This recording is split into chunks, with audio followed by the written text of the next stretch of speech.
Hello students, welcome back to another video. So today we will continue on the topic of matter part 2, and here we will discuss all the different states of matter and the processes under which they are going to change from one state to another. Okay, we all know that according to law of conservation of mass, matter can neither be created nor be destroyed, right? Okay, so what happens?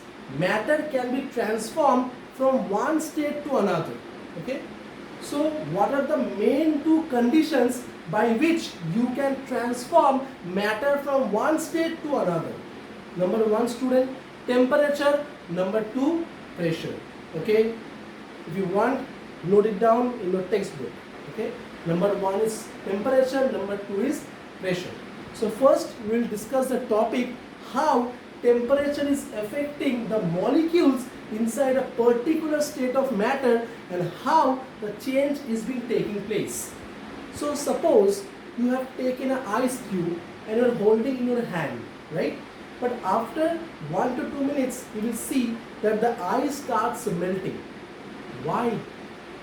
The ice starts melting because the ice is absorbing temperature or absorbing heat from your body as well as from the surrounding. So when heat is absorbed, that means there is rise in temperature, and when there is a rise in temperature, all the molecules gain kinetic energy, right? So when the molecules gain kinetic energy, they start to vibrate in their mean position and the speed increases. Yes or no? So when the speed gets increased, the molecular force of attraction seems to be get loosened. Okay, so in that case, when the ice is absorbing heat from your body or either from the surrounding, the molecular force of attraction in between the molecules are decreasing, and in this way the molecules are moving away from each other. So ice getting converted to water. So when a solid gets converted to a liquid at a particular or at a fixed temperature, the process is known as melting, and the fixed temperature at which the solid gets melted into liquid, that temperature is known as melting point. Okay, and when you are heating that water, suppose you have taken the water in a beaker and you have put in on the Bunsen burner. Okay, you are heating. After some time you will see that water vapors are coming out. So why water vapors are coming out? Because on further heating, the kinetic energy increases to another certain level, and on the increase of kinetic energy, the molecules are losing the force of attraction in a much bigger way. So that means the molecular force of attraction in between now is kind of negligible. Okay, so when the molecular force of attraction is negligible in between the particles, the water, after reaching that boiling point, that is the temperature at which boiling starts, you will see that vapors are coming out from the water. Okay students, so when a solid gets changed into a liquid, that process is known as melting, and when that liquids get converted into vapor, that process is known as evaporation or vaporization. Okay, so now what will happen if the reverse process is done, and if we decrease the temperature? On decreasing the temperature, the molecule will lose energy. That means it will have less kinetic energy.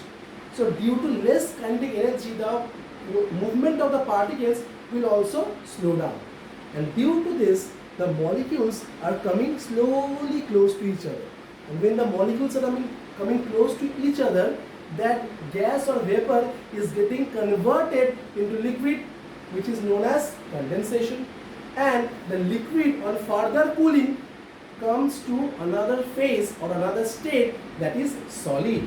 So water will get converted into ice, that will be known as freezing, and the temperature at which water is getting converted into ice is known as freezing point. Okay, clear? Now we will move on to the second factor, that is pressure. So how pressure is affecting in the change of the state of matter? So suppose you use the LPG cylinders at your home. You have heard about oxygen cylinders in the hospitals. So in that cylinders, gases are being compressed. Okay, how? By applying pressure.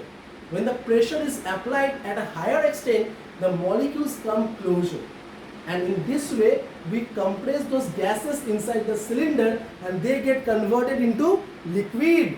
This process is known as liquefaction.